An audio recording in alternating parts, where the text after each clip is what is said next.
ಎಲ್ಲರಿಗೂ ನಮಸ್ಕಾರ. ಇಂದಿನ ಸಂಚಿಕೆಯಲ್ಲಿ ನೀವು ಪ್ರೀತಿಸುವಂಥ ವ್ಯಕ್ತಿಯನ್ನು ತುಳಸಿ ಎಲೆಯ ಮೇಲೆ ಅವರ ಹೆಸರು ಬರೆದು ನಿಮ್ಮಂತೆ ಮಾಡಿಕೊಳ್ಳಬಹುದು. ಅದು ಹೇಗೆ ಮಾಡಬೇಕು ಮತ್ತು ಯಾವಾಗ ಮಾಡಬೇಕು ತಿಳಿಯೋಣ. ಅದಕ್ಕೂ ಮೊದಲು ನಮ್ಮ ಚಾನಲನ್ನು ಸಬ್ಸ್ಕ್ರೈಬ್ ಮಾಡ್ಕೊಳ್ಳಿ. ಹಾಗೆ ನೋಟಿಫಿಕೇಷನ್ಗೆ ಪಕ್ಕದಲ್ಲಿ ಕಾಣೋ ಬೆಲ್ ಐಕನನ್ನು ಟಚ್ ಮಾಡಿ. ಹೌದು ವೀಕ್ಷಕರೇ, ನೀವು ತುಂಬ ವರ್ಷಗಳು ಅವರನ್ನು ಪ್ರೀತಿಸಿ ನಿಮ್ಮಿಂದ ಅವರು ಯಾವುದೋ ಒಂದು ಕಾರಣಕ್ಕೆ ದೂರವಾಗಿರುತ್ತಾರೆ.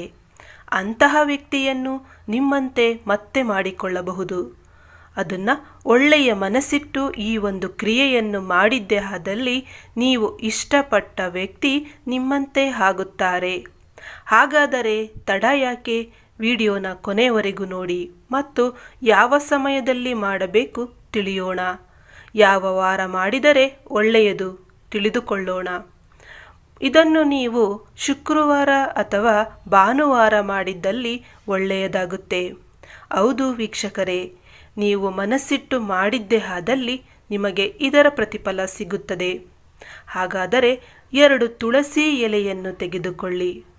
2 ತುಳಸಿ ಎಲೆಯ ಮೇಲೆ ನೀವು ಇಷ್ಟಪಟ್ಟ ವ್ಯಕ್ತಿಯ ಹೆಸರನ್ನು ಒಂದು ಎಲೆಯಲ್ಲಿ ಬರೆಯಿರಿ, ಮತ್ತೊಂದು ಎಲೆಯಲ್ಲಿ ನಿಮ್ಮ ಹೆಸರನ್ನು ಬರೆಯಿರಿ. ಹೀಗೆ ಬರೆದ ನಂತರ ವೀಕ್ಷಕರೇ, ಈ 2 ಲವಂಗವನ್ನು ತೆಗೆದುಕೊಳ್ಳಬೇಕಾಗುತ್ತೆ. ಆ 2 ಲವಂಗವನ್ನು ನೀವು ಈ ಒಂದು ತುಳಸಿ ಎಲೆಯ ಮೇಲೆ ಇಡಬೇಕಾಗುತ್ತೆ. ಇಡುವಾಗ ಈ ಒಂದು ಮಂತ್ರವನ್ನು ಪಠಿಸಿ. ಮಂತ್ರ ಡಿಸ್ಪ್ಲೇ ಮೇಲೆ ಬರ್ತಾ ಇದೆ. ಆ ಒಂದು ಮಂತ್ರನ ನೀವು ಕೇವಲ 11 ಬಾರಿ ಪಠಿಸಬೇಕಾಗುತ್ತೆ. ಪಠಿಸಿದ ನಂತರ ವೀಕ್ಷಕರೇ, ಈ 2 ತುಳಸಿ ಎಲೆ ಮತ್ತು ಲವಂಗವನ್ನು ನೀವು ಒಂದು ಬಿಳಿಯ ಹಾಳೆಯಲ್ಲಿ ಗಂಟು ಕಟ್ಟಬೇಕು. ಕಟ್ಟಿದ ಆ ಒಂದು ಪೇಪರನ್ನು ನಿಮ್ಮ ತಲೆಯ ದಿಂಬಿನ ಕೆಳಗಡೆ ಇಟ್ಟು ಮಲಗಿ. ಮಾರನೇ ದಿನ ಇದನ್ನು ತೆಗೆದುಕೊಂಡು ಹೋಗಿ ಒಂದು ಮಣ್ಣಿನಲ್ಲಿ ಅಡ್ಡಿ ಬರಬೇಕು. ಹೀಗೆ ಮಾಡುವುದರಿಂದ ನೀವು ಇಷ್ಟಪಟ್ಟ ವ್ಯಕ್ತಿ ನಿಮ್ಮಂತೆ ಆಗುತ್ತಾರೆ. ಹೌದು ವೀಕ್ಷಕರೇ, ಒಮ್ಮೆ ಹೀಗೆ ಮಾಡಿ ನೋಡಿ.